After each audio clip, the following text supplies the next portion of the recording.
Professor R. Ashokamani, Director, Research and Development, Dhanalakshmi College of Engineering, Tambaram, Chennai. He is former professor and head of the department, Physics, Anna University, Chennai. He is presently guiding 3 research scholars. He has more than 44 years of UG and PG teaching experience and 33 years of research experience. 14 research scholars have obtained doctorate under his guidance in the area of material science and solid-state physics. He has more than 150 research publications to his credit, of which 90 are in international journals. He has authored a book on solid-state physics, which is an international publication. He has participated in several international conferences, both in India as well as in foreign countries such as USA, UK, France, Germany, Italy, and Yugoslavia.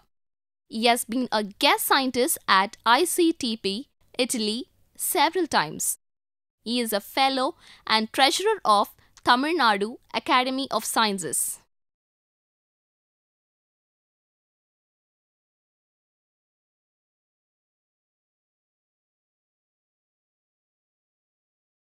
Welcome to the UGC lecture series for the BSc Physical Sciences students who are doing applied electronics, and we are going through the paper on Basic Physics 2, and we have covered the chapter 1. This is the unit 2 in the paper. It starts with positive ray analysis, Bain bridge, mass spectrograph, isotopes, photoelectricity, and so on. The most important thing which I would like to the students of electronics, you should know as to how electrons were discovered and how its charge was measured, and various aspects with respect to electrons, or the fundamentals or the rudiments of electrons, because without electrons this particular system will not operate. Whatever I am having here on my table, and again your cell phones and so on, whatever that you have, all the electron devices, what is electronics? It is nothing but electron dynamics.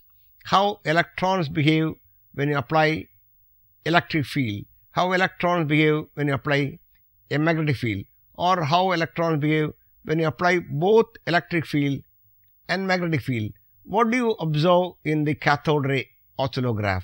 Therefore, electronics is nothing but the electron dynamics, how electrons flow in various materials, namely the IC chips, semiconducting materials, and so the functioning and the operation of your cell phones, and you have photovoltaic cell in the syllabus, your solar cells and the IC chips, the computers, everything they depend upon the electron dynamics, electronics. That means the knowledge of electrons is very important. With these words I will start. Who discovered electrons? Even though the title to start with is positive rays, how did people come across positive rays? What made them to come across positive rays? How electrons were discovered first? You have a discharge tube, apply a high potential, a very famous area, discharge of electricity through rarefied gases. You have an equipment, the apparatus, wherein you have air at a very low pressure. You apply a high potential between the cathode and the anode. You get a stream of light, that is the so-called, it consists of electrons. In the same way, someone observed some rays going in the opposite direction. They are the so-called positive rays. Before we move on to positive rays, we will talk about the contents of the lecture 1, wherein I will start dealing with the discovery of electrons, then move on to the discovery of positive rays and the various aspects related to positive rays. So let us have the contents as discovery of electrons, discovery of positive rays, properties of positive rays, nature of positive rays determined by applying electric and magnetic fields, deflection suffered by light and massive ions, and question is who discovered the electron? The whole of electronics is nothing but, what is electronics? What is electric current? It is nothing but the flow of electrons. Supposing I have the cell on, somebody will be calling me. Somebody calls me, what happens? The electric current flows. That means electrons start moving in the cell phone. So the circuit is closed. Therefore, similarly here, I have in front of me, the emission of I am able to read. Now all these things, the passage of current in your through the IC chips, through the computer, everything, nothing but the dynamics of electrons. So the credit of discovering electron goes to Sir Joseph John Thomson, J.J. Thomson, who lived from 1856 to 1940, the physicist who was awarded the Nobel Prize, and many other awards were given to him. In 1897, Thomson showed that cathode rays were composed of a previously unknown negatively charged particle, and thus he is credited.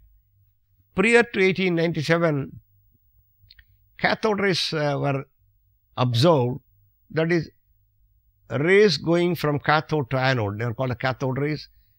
As I told you just now, when you have a highly evacuated tube, the vacuum tube, that you call a Crookes tube or some sort of Coolidge tube or Crookes tube, in which you got rarefied air, that is gas at a low pressure, you apply a high potential, then you see a streak of radiation, that are called the cathode rays. They consist of electrons. That is a very important discovery in history. The discovery of electrons is a very important discovery that paved the way of the development of electronics and whatever we have got. The most important area is communication.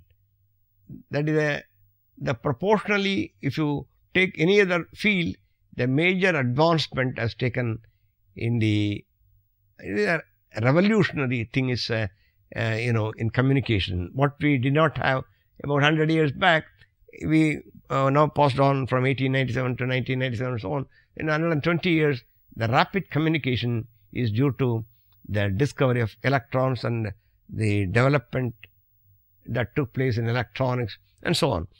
So in 1896, Goldstein noticed that when a discharge occurred in a tube of low pressure gas, as mentioned just now, maybe air, rays appeared to be produced originating from the anode. I told you earlier, from the cathode, it is originating from the anode. These he called positive rays, sometimes known as canal rays. Now, what happens is that what are they called positive rays? The rays are going towards the cathode. So, in a discharge tube, it is nothing but a glass tube where you got a cathode and anode. Now, these rays are called anode rays because they move towards the cathode. So, they are called the canal rays. They are moving towards the cathode. The rays originated within the gas itself. This is very important. If the chamber is completely devoid of air, devoid of neon, they did the experiment later with neon and so on, it led to a lot of new discoveries, which I will come to at a later stage in the lectures to come. The rays originated within the gas itself, that is important, none being produced if the tube were totally evacuated. If you don't have anything inside the tube, if you don't have air, you completely evacuate, this phenomenon disappears. You don't have positive rays. So it is something to do with the gas molecules.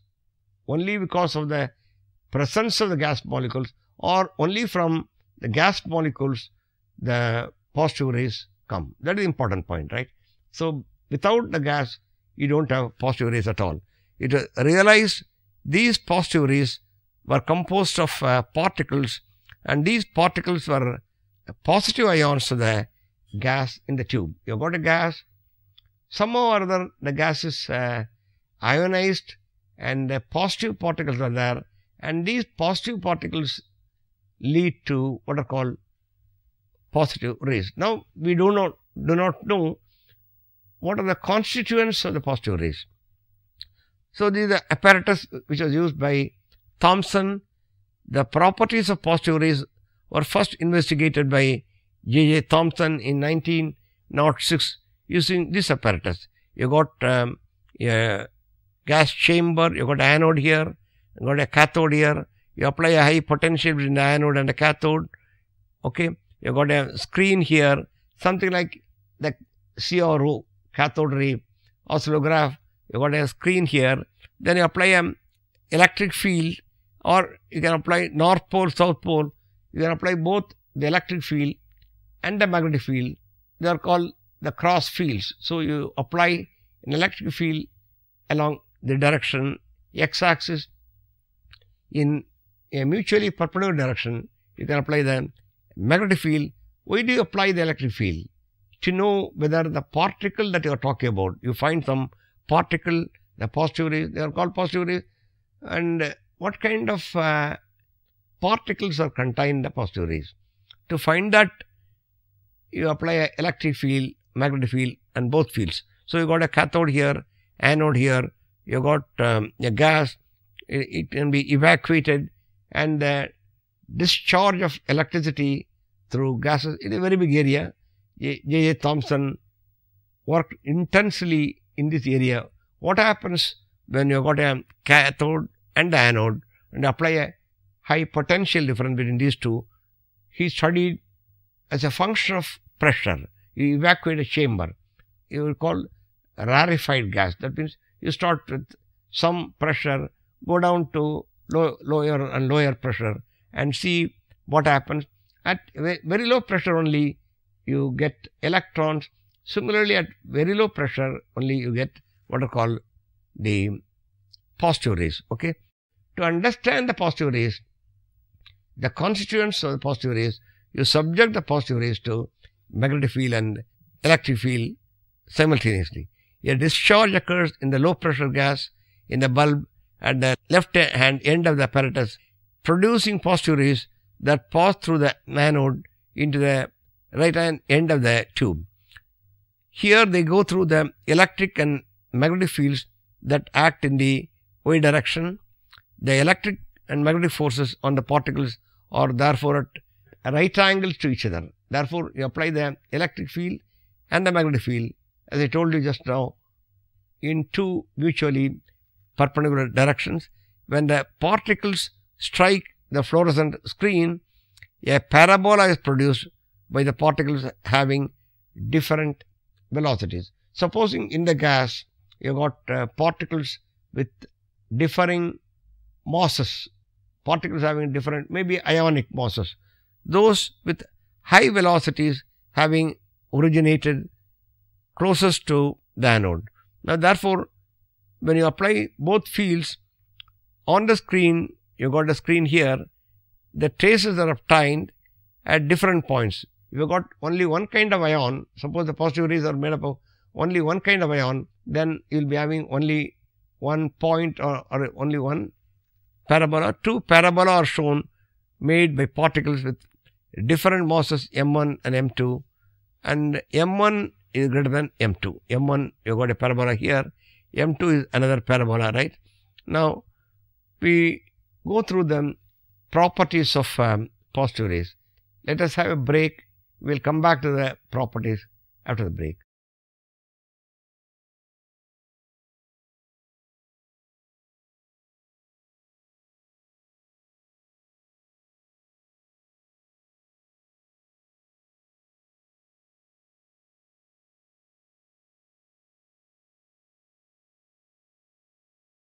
Welcome back after the break. Let us now discuss the properties of positive rays which emanated from the experiments which I told you just now, carried out by applying electric field and magnetic field on the positive rays. The positive rays showed the following properties. They could be deflected by electric and magnetic fields. If the rays could be deflected by electric field, what does it mean? That means the rays are made up of charged particles, right? If a ray is deflected by electric field or magnetic field, the particles are not neutral particles, they are charged particles. Secondly, they showed a spectrum of velocities. That is another important point. Third point is they were dependent on the gas in the tube. What you get if you got air, or what you get if you have hydrogen or helium. I think we'll go through helium later. So, depending upon the gas that is present in the discharge tube, the ions, or anyway, the point is the curvatures, the parabolic curves that you get, or the points where the ions are hitting, they all depend upon the masses. They could cause ionization. That means the particle can ionize the other molecules. Suppose you have got air molecules, the ions that are possessed by the positive rays can hit the molecules and ionize them. They caused fluorescence and affected photographic plates. Now, these are the properties which are to be summarized with regard to positive rays. J.J. Thomson found that the value of Q by M. What is Q? The charge of the particle. You can write Q or E by M. Sometimes you call it E by M. The ratio between charge to the mass for the particles in the positive rays with hydrogen in the tube. Remember, if you got hydrogen as the gas in the tube, it is the order of 10 to the power of 8 coulombs per kilogram. So, let me repeat. If you got hydrogen as the gas, you get positive rays, and the charge associated with the particles, the positive rays, right? The particles are of the order of 10 to the power of 8 coulombs per kilogram. That is a very important thing. You know, what will happen if you ionize the hydrogen gas, or the atoms of hydrogen, if they are ionized, what will happen? You got a, you know, at the center you got a proton and you got an electron. Ionization means you are stripping out of the electron. You are removing the electron from the atom. What remains is the proton. Okay, the positive ion of the hydrogen atom. Okay, the positive charge contained in the hydrogen atom. This must mean that the particle that makes up positive rays has either a smaller charge than that of the electron or much greater mass, and it has proved later, the very important point, the later has been accepted. So, what happens is the particles which are contained in the positive rays have much larger mass compared to that of the electrons.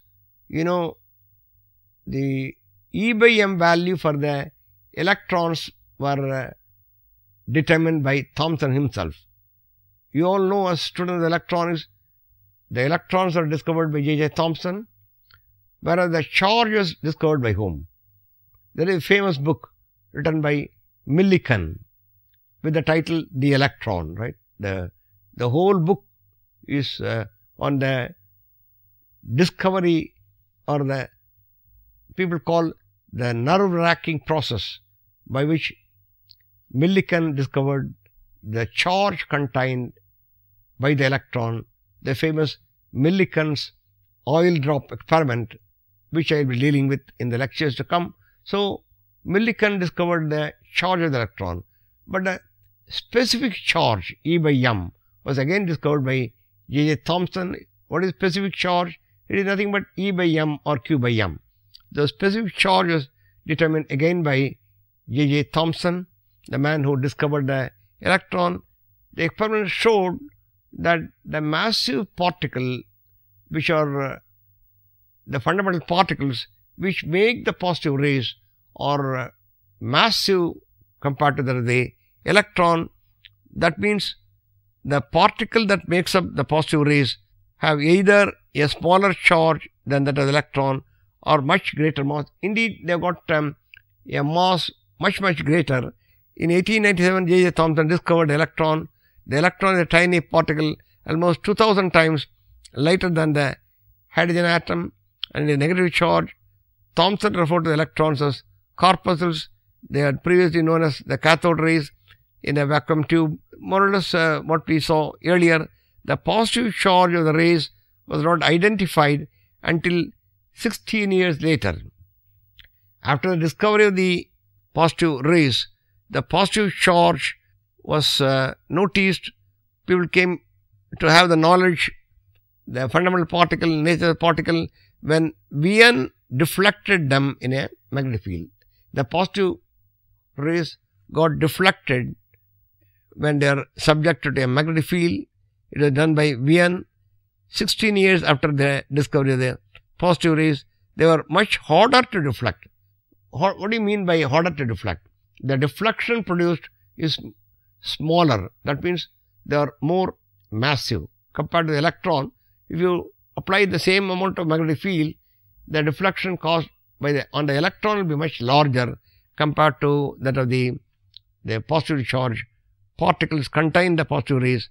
That shows, suggesting they could be massive positively charged particles.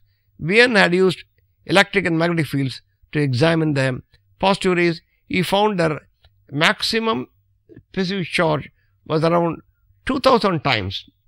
The specific charge was 2000 times smaller than that of the electron. The E by m goes 2000 times smaller. What does it mean? The mass of the particle that you have got in a cathode rays, it goes 2000, because E is the same, right? E is the same, suggesting they could be ionized hydrogen atoms. What do you mean by ionized hydrogen atom? You have got hydrogen atom contains only a proton and the electron. By ionization, what do you mean? You remove the electron. What remains? The proton. Therefore, the positive rays, these experiments indicated the positive rays are nothing but protons, a stream of protons. It constitutes the so-called positive rays. Thomson wanted to know if all the positive charge was carried by the particles of the same type, a positive equivalent to the electron. Equivalent to electron means the charge-wise, the particle, if it were going to be proton, at that time proton remained unknown. We know all these things now, but in 1897 or 1911, in those years, we did not have knowledge of protons. Now only we are discovering protons, right? The positive rays are made up of protons, and you are not aware of the fact that all the positive rays are made up of same kind of particles, a positive equivalent to electron. A positive equivalent to electron means what? The charge is equivalent to that of the electron. You know now the proton and the electron have the same charges, charge is the same, but the mass is much higher. I told you 2000 times the E by m changes. He used a method which would show whether there are different types of carriers for the positive charge. He sent a narrow beam of positive rays between the two brass plates and applied an electric field that bent the beam of charged particles in the x prime direction. That is the discharge tube. Again, the animation shows the particles are moving in random directions. Okay, random motion. You got, what do you mean particles? That means you are talking about hydrogen gas. Okay, what Thomson, what I have been talking about, the work of J.J. Thomson, the diagram of the discharge tube used to produce positive rays in J.J. Thomson's investigation. The tube consists of a spherical glass bottle. You should remember the discovery of electron, and many other things, E by M.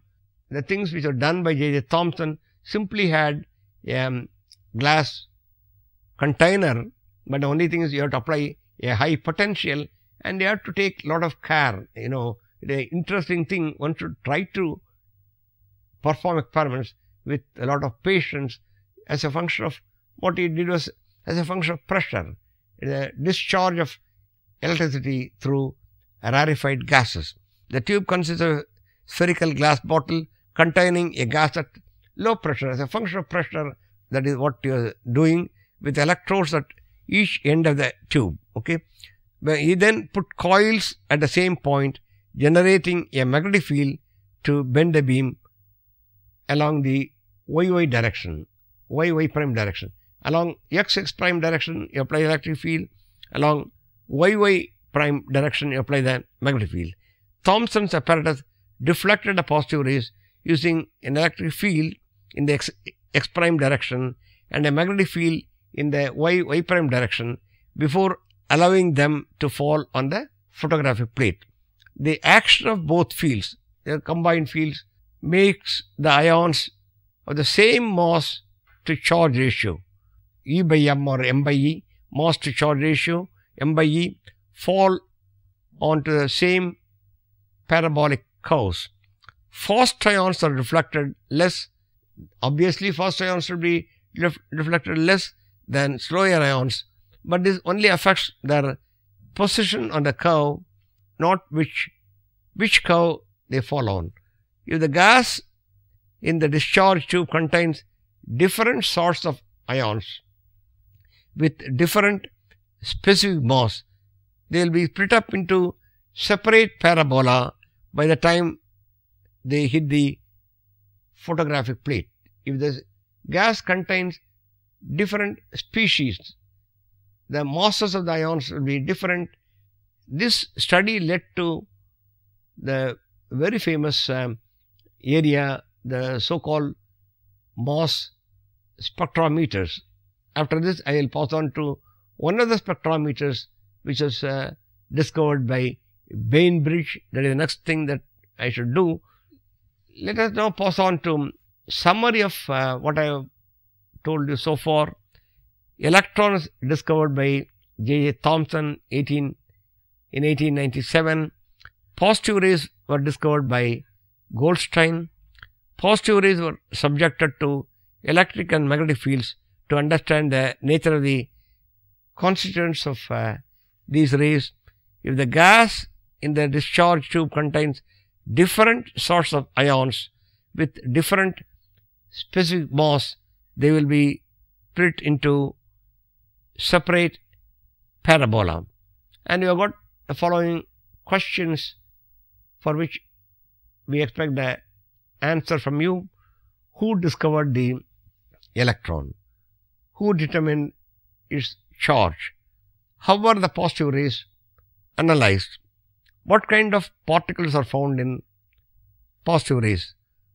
What are the properties of positive rays? Comment on the deflection of ions of different masses when subjected to external fields. With this, I come to the end of the lecture, wherein I have given certain aspects with regard to the positive rays which are observed in the discharge tube, and the rest of things with respect to the positive rays, and also, as I told you, because the differing ions giving rise to different parabola, the isotopes were discovered. How the isotopes can be analyzed using the Bainbridge mass spectrometer and other things we will see in the lectures to come. Thank you.